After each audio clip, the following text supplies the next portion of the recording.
네, 묵상하신 말씀 잠시 나누시도록 하겠습니다. 오늘 우리가 묵상하신 말씀은 요나서입니다. 요나서. 예.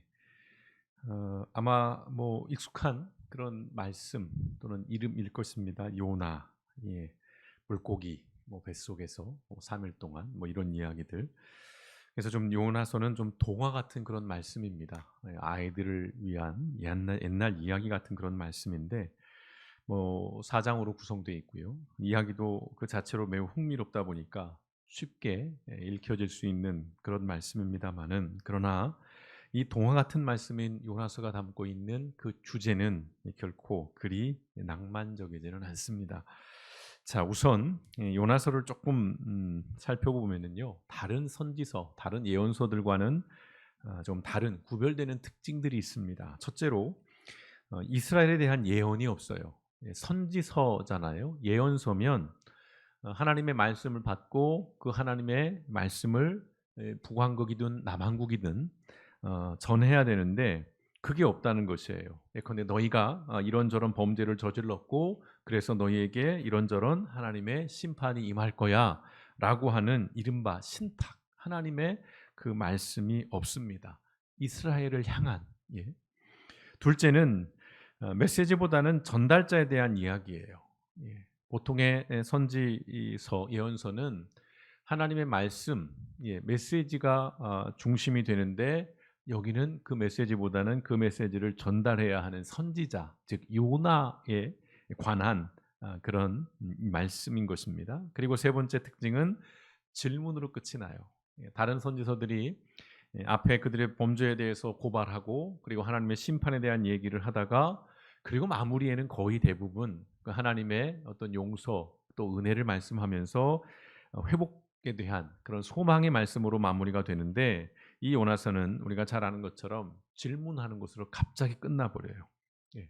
좀 당황스럽게 끝납니다. 그래서 좀 미완의 이야기처럼 들리지만 그 질문으로 끝난 이 말씀이기에 오히려 하나님의 그 의도, 하나님이 우리에게 뭘 말씀하시려는지가 더욱더 선명하고 또 명확하게 드러나는 그런 말씀이기도 합니다.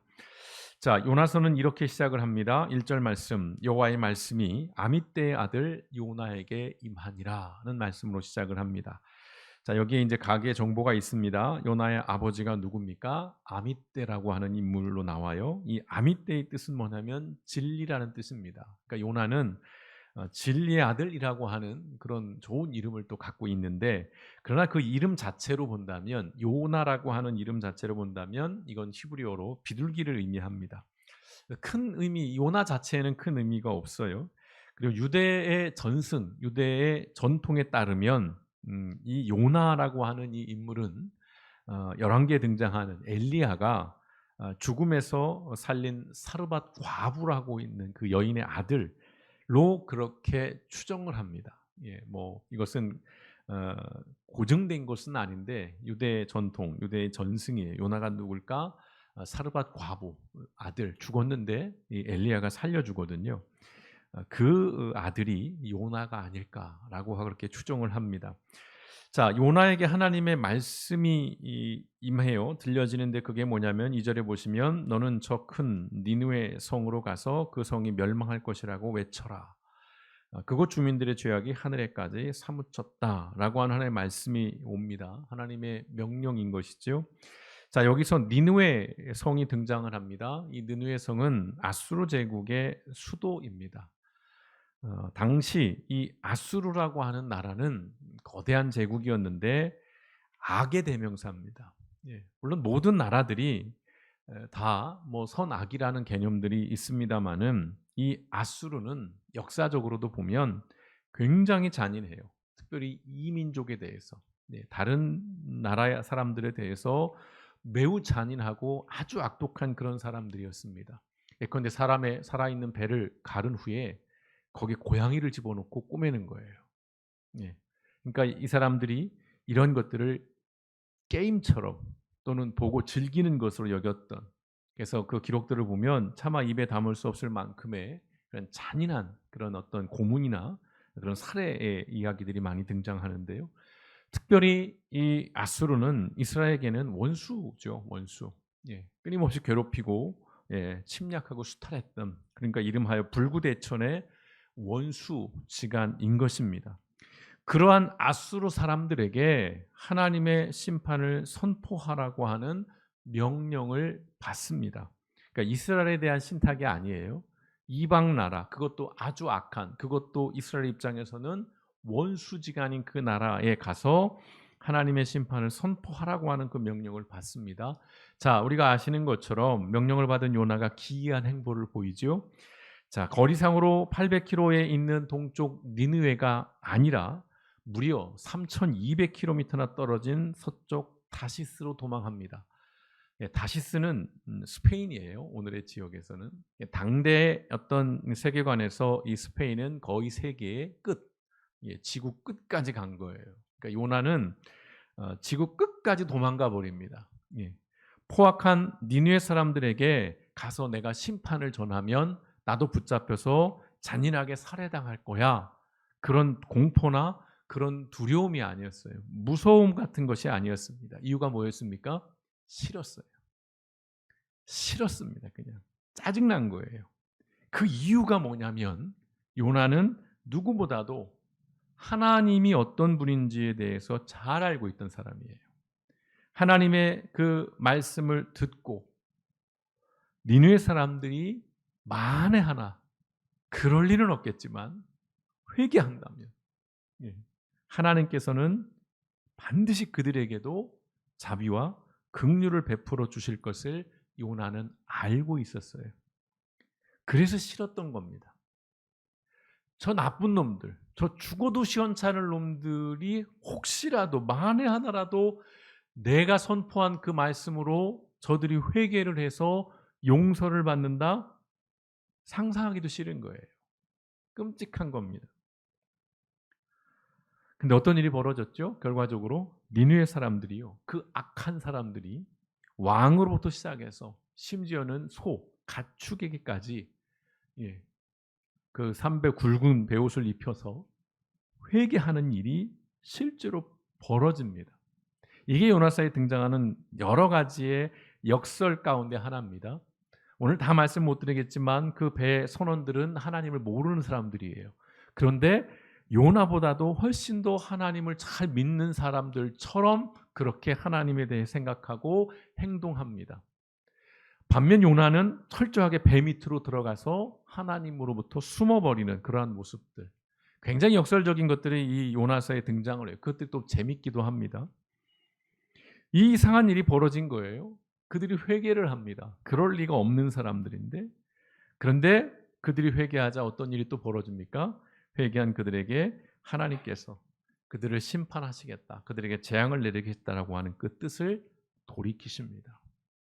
근데 우리가 몇 주 전에 살펴봤죠. 우리가 돌아오면 하나님이 돌이키신다는 말씀. 그게 모든 선지서의 핵심적인 메시지인데요. 니느웨가 하나님 앞에 엎드리고 하나님 앞에 회개하자 하나님께서는 그들에 대한 재앙을, 그 뜻을, 그 계획을 철회하신 겁니다. 용서하신 거예요. 니느웨 사람들 입장에선 구원받은 것입니다.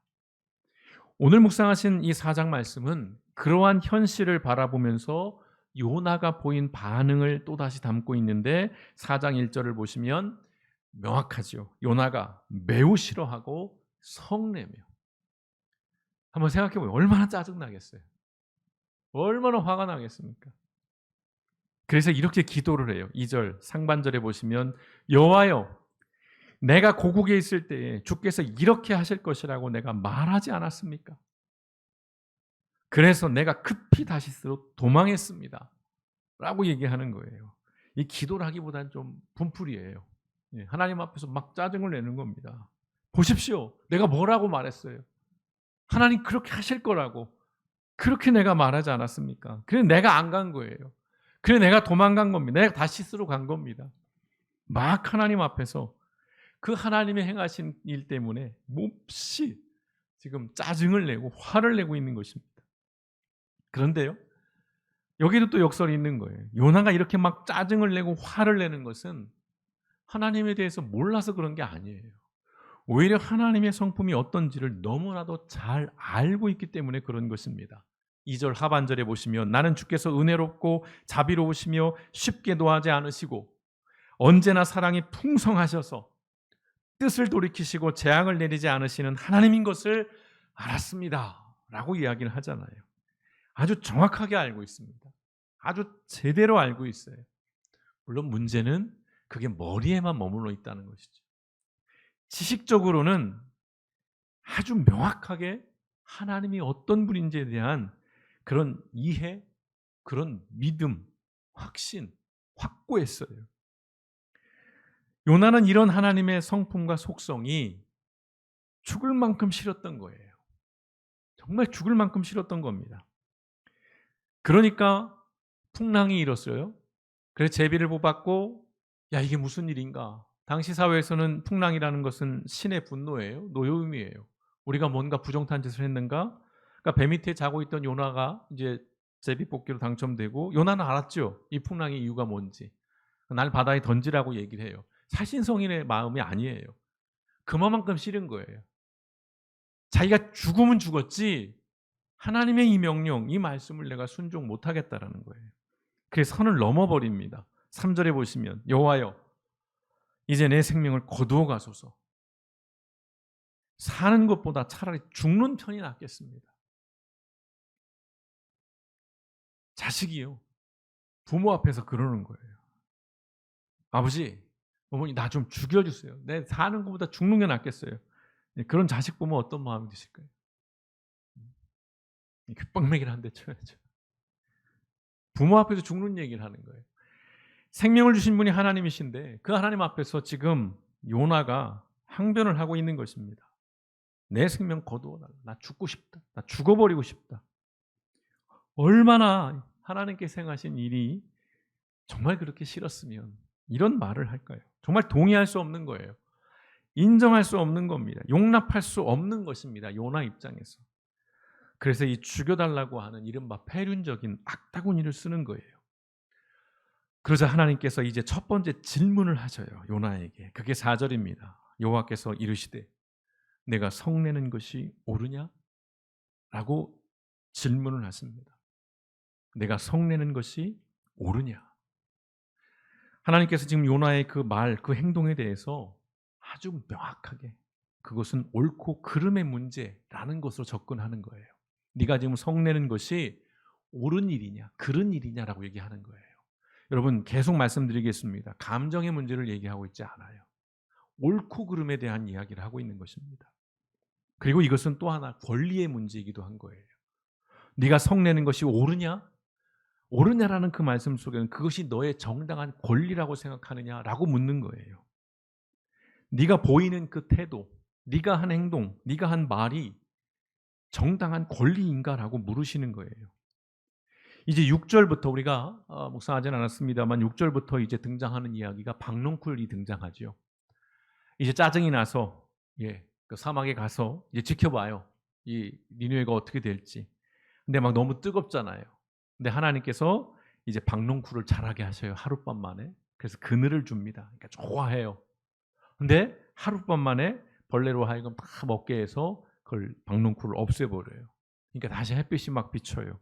그러니까 또 짜증이 납니다. 그러니까 요나가 다시 죽음을 간청해요. 8절 해가 떴을 때 하나님이 뜨거운 동풍을 보내시자 요나는 머리 위에 내리쬐는 태양의 열기로 쓰러질 지경이었다. 그래서 그는 죽고 싶어 하며 사는 것보다 차라리 죽는 편이 더 낫겠다 하였다.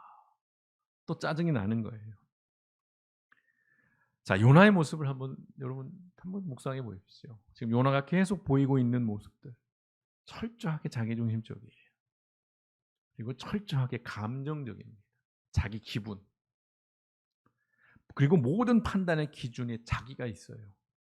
자기가 생각하는 거예요. 내가 볼 때 이거 오르지 않는 거예요. 내가 볼 때 이거 합당하지 않은 겁니다. 이거 상식적이지도 않고 정의롭지도 공의롭지도 않은 거예요. 그러자 이제 요나에게 하나님께서 두 번째 질문을 하십니다. 동일한 질문이시죠. 9절 상반절에 보시면 박농쿨이 죽었다고 내가 이렇게 화를 내는 것이 옳으냐? 라고 또 따져 물으십니다. 그런데요, 요나가 그쯤 되면 좀 수그려야 되는데 오히려 더 강경한 어조로 맞받아칩니다. 9절 하반절 옳다뿐이겠습니까? 저는 화가 나서 죽겠습니다. 정말 성질머리가 어떤지 여실히 나타나죠. 요나는 자신의 행동이 옳을 뿐만 아니라 지금 자신이 정당한 권리를 요구하고 있고 행사하고 있는 것이라고 항변하는 거예요. 그러자 이제 하나님께서 마지막 질문을 하십니다. 그게 10절과 11절의 말씀이고 이것이 요나서의 마지막 말씀이에요. 뭐라고 하나님 말씀하십니까? 내가 수고하지도 않았고 내가 키운 것도 아니며 그저 하룻밤 사이에 자라났다가 하룻밤 사이에 죽어버린 이 식물을 네가 그처럼 아까워하는데 하물며 좌우를 가릴 줄 모르는 사람들이 12만 명도 더 되고 짐승들도 수없이 많은 이 큰 성읍 니느웨를 어찌 내가 아끼지 않겠느냐. 하나님의 이 질문으로서 요나서가 끝이 나요. 갑자기 끝이 납니다. 좌우를 분별할 줄 모르는 사람들. 그래서 이것이 이제 어린 아이들로 생각을 해서 아이들만 12만 명이다. 그래서 어른까지 합치면 더 많은 인원일 것이다라고 그렇게 또 해석하는 분들이 있습니다. 그러나 그냥 여기에 나온 그 숫자만 그 맥락 그대로 받아들여도 12만, 10만이 넘는 그런 생명들, 그 안에 또 수많은 짐승들도 있었는데 그 사람들이 살고 있는 그 생명이 있는 것들을 아끼는 것, 그 내가 얻은 것을 그것이 정당하지 않겠냐 그런 말씀을 하시는 것이죠. 자, 이 질문에 대해서 요나가 어떤 반응과 대답을 했는지 우리는 알 수 없어요. 성경은 여기서 끝나니까요. 다만 미루어 짐작해 보건대 악독한 니느웨 사람들에게 자비와 긍휼을 베푸신 그 하나님의 선택에 대해서 아마 요나는 여전히 비난하면서 더 성질을 부렸을 것 같아요. 더 확질을 냈을 것 같습니다. 여러분 생각은 어떠신지요? 요나의 입장에서는 자신의 그 판단 그리고 그 선택, 그 행동이 당연한 거예요. 마땅한 것이었습니다. 그렇기 때문에 이렇게 행동하는 거예요. 자, 여기서 다시 우리가 주목할 것은 요나가 하나님에 대해서 무지한 사람이 아니었다는 사실을 우리는 반드시 기억해야 합니다. 누구보다도 하나님을 잘 알고 있는 그런 사람이었고요. 또 하나 무엇보다 요나는 하나님과 매우 긴밀한 친밀한 관계에 있었다는 거예요. 여러분 이렇게 못합니다. 자기 짜증나고 한다고 해서 하나님 앞에 이렇게 회악질을 못해요. 그건 역설적이게도 이 요나가 하나님과 굉장히 긴밀한 관계에 있음을 보여주는 사실이기도 합니다. 더더욱이 이 요나라는 사람이 다른 사람에 비해서 더 무정하고 더 비정하고 더 인격적으로 모간하고 모자란 사람이 아니라는 사실입니다. 생각해 보면 요나라는 사람은 가장 인간적인 사람이에요. 그렇지 않습니까? 가장 휴머니즘을 갖고 있는 사람이에요. 예. 자, 니느웨 사람들은 악했다고 말씀드렸어요. 그들은 수없이 많은 악행을 저질렀어요. 어쩔 수 없이 악을 행한 자들이 아니에요. 쳐들어오니까 방어 목적에서 전쟁을 한 게 아니에요. 그들은 약탈을 위해서 놀이 유희를 위해서 사람을 아무렇지도 않게 죽였던 그런 사람들입니다. 그렇게 악한 사람이에요. 악을 즐거워하고 적극적으로 능동적으로 행했던 그 사람들이에요. 결코 이스라엘이요. 그 유대인들이 용서할 수 없는 원수예요, 원수. 심판을 받아 멸망해도 아마 12번은 더 망해야 하는 그런 자들인 것입니다. 그런 자들에게 회개와 용서의 기회를 주는 것. 요나는 받아들일 수 없는 것이죠. 여러분 생각은 어떠신지요? 저는 충분히 이해가 됩니다. 예. 저도 심정적으로 하나님의 준엄한 심판을 받았으면 하는 나라가 있어요. 예. 어느 나라라고 말씀은 안 드리겠습니다. 다 아시겠죠? 그리고 그런 무리들이 있습니다. 이건 더 제가 말씀 안 드리겠습니다. 혹시라도 그들이 반성하고 회개할까 봐 걱정됩니다. 솔직한 마음으로는 그냥 망했으면 좋겠어요. 이거 저의 솔직한 인간적인 마음입니다. 하나님께서 용서하지 않으셨으면 좋겠어요. 왜냐하면 그것이 공의 아닐까? 그것이 하나님의 정의 아닐까? 저렇게 나쁜 짓을 했는데 저렇게 오랜 세월 동안 악을 행하는데 여전히 저들은 번성하고 있고 번영하고 있고 삶을 누리고 있다는 것이 과연 이것이 옳은가? 하나님 앞에 그렇게 엎드리는 사람들, 하나님 앞에서 그렇게 간구했던 사람들이 여전히 고난을 당하고 있고 여전히 그들의 삶은 비참하고 여전히 그들의 삶은 나아지는 것이 없는 그런 상황에서 저들이 망하는 것이 그것이 옳은 것이 아닐까? 그런데 이것은 정말 그야말로 저의 개인적인 바람이고요. 기대이고 희망일 뿐이라는 것입니다. 하나님께서 만약 요나에게 그러셨던 것처럼 저에게 오셔서 황 목사야, 너의 생각이 옳으냐? 라고 물으신다면 네, 옳다마다요. 라고 대답할 수는 없습니다. 나의 믿음과 나의 신앙은 나의 신념이나 내 철학이나 나의 가치관이나 나의 사상이나 나의 신념이나 소견을 정당화하기 위한 도구가 아니기 때문에 그렇습니다. 믿음이라는 것은요. 신앙이라는 것은요. 요나가요. 하나님에 대해서 분명 잘 알았어요. 그런데 엄밀하게 말하면 하나님에 대해서 여전히 모르고 있는 것입니다. 머리로는 알았을지 몰라요. 그러나 가슴으로는 몰랐습니다. 지식적으로는 알고 있었을 거예요. 배움을 통해서 알고 있었을 겁니다. 그러나 하나님의 그 성품을 닮아가고 살아내는 것에는 지금 요나는 계속해서 실패하고 있음을 우리는 보고 있는 것입니다. 하나님께서 요나에게 3번에 걸쳐 물으셨죠. 네가 성내는 것이 옳으냐? 옳고 그름의 문제는 본질적으로 하나님의 영역입니다.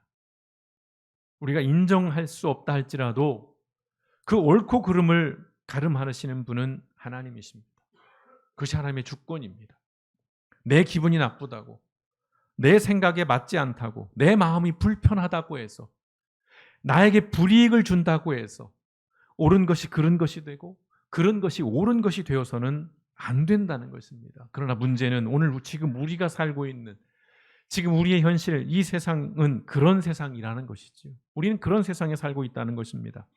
12월 우리가 추천도서로 제가 말씀드렸던 이 포스트 트루스라고 하는 그 책, 여러분 아마 읽어보신 분들은 보셨을 거예요. 여기서 다루는 탈진실의 문제, 그 진실 이후, 진실 너머의 그런 어떤 현실에 대한 이야기인데 바로 이 탈진실의 문제가 그렇습니다. 이 책에 보면 이런 문장이 있어요. 진실이 개인의 정치적 입장에 종속된다라는 표현이 있습니다. 진지하게 한번 묵상해 보십시오. 진실이 개인의 정치적 입장에 종속된다는 거예요. 그리고 이런 문장도 있습니다. 탈진실 시대엔 감정이 사실보다 중요하다라고 하는. 지금 우리가 살아가고 있는 세상입니다. 이건 우리나라만의 문제가 아니고요. 이미 미국 사회, 유럽 사회에서는 이미 겪고 있는 문제이기도 했습니다. 진실이 개인의 정치적 입장에 종속돼 버리는 거예요. 탈진실 시대엔 감정이 사실보다 중요한 것입니다. 자, 그렇다 보니까요. 하나님이 어떤 분이신가라는 그 사실보다 그 하나님이 얼마나 나를 충족시켜 주는가 라는 그 감정이 더 중요한 시대를 살고 있는 것입니다. 요나가 바로 그런 인물입니다. 자신의 감정을 하나님의 공의와 정의와 성품보다 더 우선했습니다. 분명 신앙인처럼 말하고요. 신앙인처럼 행동을 했습니다. 그리고 대단히 상식적이고 공정한 태도로 하고 그가 여기고 있어요.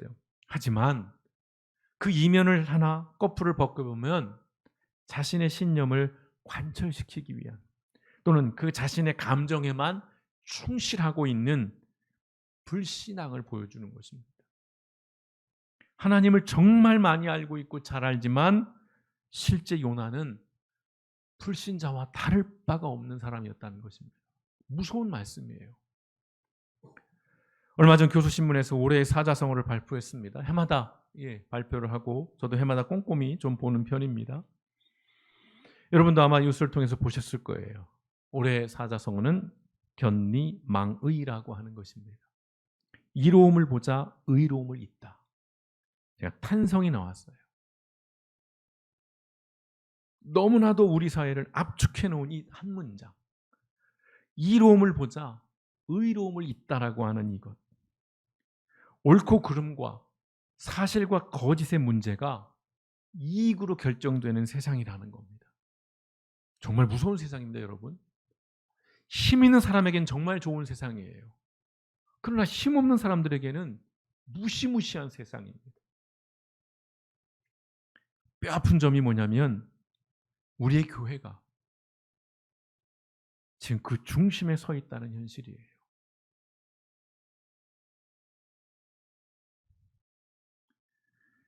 나의 또는 우리 진영의 이익을 위해서 하나님의 공의와 정의는 얼마든지 왜곡돼요. 여러분 보시잖아요. 똑같은 교회잖아요. 똑같은 목사인데 메시지가 다릅니다. 그걸 어떻게 이해하시면 좋겠어요? 그러면 황 목사 당신이 틀린 거야 라고 말할 수도 있다는 겁니다. 또한 하나님의 자비와 긍휼은 차별적이고 선택적으로 적용이 돼요. 우리 편에게는 내 진영 사람들에겐 한없이 관대해집니다. 설령 그것이 그릇된 것일지라도. 그러나 상대편이라면, 나와 다른 편이라면 그들이 옳은 일을 함에도 불구하고 그들에 대해서 아주 가혹합니다. 여러분, 내가 범죄했을 때 하나님 앞에서 회개하고 돌이킨다면 용서받고 구원받습니다. 믿으시죠? 그렇다면 내가 볼 때 악인일지라도 나처럼 하나님 앞에서 회개하고 돌이킨다면 그들도 나처럼 용서받고 구원받아야 하는 겁니다. 이게 공이고 이게 정의인 것입니다. 하나님께서 니느웨의 사람들을 그냥 용서해 주지 않으셨어요. 그들이 하나님 앞에 엎드렸어요. 잘못을 인정했습니다. 시인했습니다. 여러분, 무엇보다도 하나님은 모든 인간을 사랑하신다는 것이죠. 왜요? 모든 인간은 하나님의 형상으로 지음받은 존재이기 때문에 그렇습니다.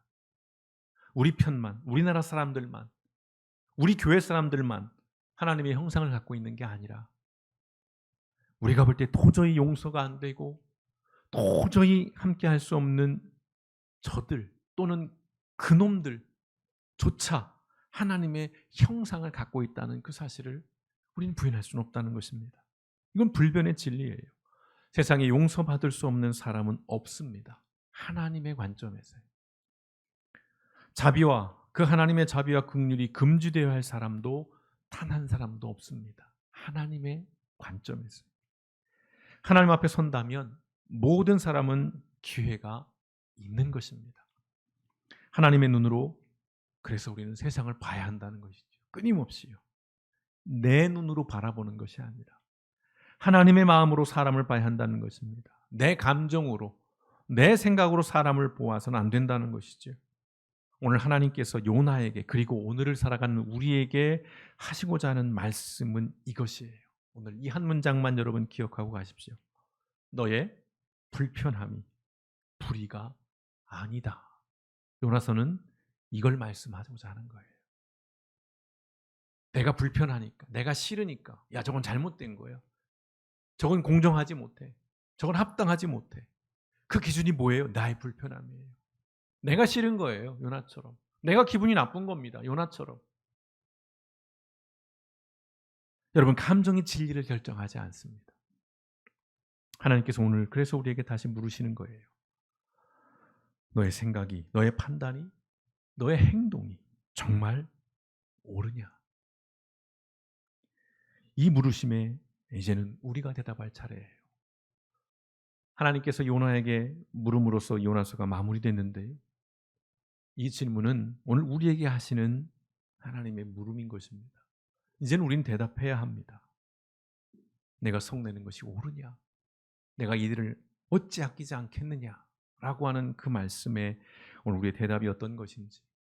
오늘 우리가 살아가는 세상 복잡합니다. 저마다 입장이 있고 저마다의 위치가 있고 저마다의 관점이 있습니다. 그러다 보니 수없이 많은 생각들이 공존하고 또 수없이 많은 사실들이 나타나요. 그 과정에서 어떤 것들은 가짜이기도 하고 어떤 건 진실이기도 하는데 그것들이 혼재되어 있고 혼동스럽습니다. 분별하기가 어려워요. 가짜가 진짜 같고 진짜가 가짜 같은, 이제 뭐가 뭔지 모르는, 뉴스를 봐도 이게 뭐가 옳은 것이고 뉴스를 봐도 정말 이게 맞는 것인지 의심하게 되고 이런 세상 속에서 우리는 수없이 저마다의 생각대로 살아갑니다마는, 그러나 우리는 신앙인입니다. 우리는 믿음을 가진 사람들이에요. 우리는 끊임없이 하나님의 눈으로, 하나님의 마음으로 세상을 바라보고 사람을 바라봐야 한다는 것입니다. 그래야만이 그 하나님의 공의와 그 하나님의 정의대로 그나마 우리가 판단하고 그나마 우리가 행동해 갈 수 있다라는 것입니다. 바라기는 이번 한 주간 우리가 그 하나님의 마음을 다시 한번 헤아리면서요, 정말 나는 하나님을 잘 알고 있는가? 나는 정말 그 하나님에 대해서 알고 있는 그대로 나 역시도 그 관점과 그 기준으로 선택하고 있고 세상을 분별하고 있는가를 진지하게 돌아보시면서 나의 불편함이 결코 불의가 아니다라고 하는 사실들을 다시금 기억하면서 하나님의 마음으로 우리가 살아가는 이 세상 속에서 그 하나님의 뜻이 오롯이 우리의 삶을 통해서 이루어지기를 소망하며 나아가는 저와 여러분, 우리 길벗교회 모든 성도들 되시기를 주님의 이름으로 축원드립니다. 함께 기도하시겠습니다.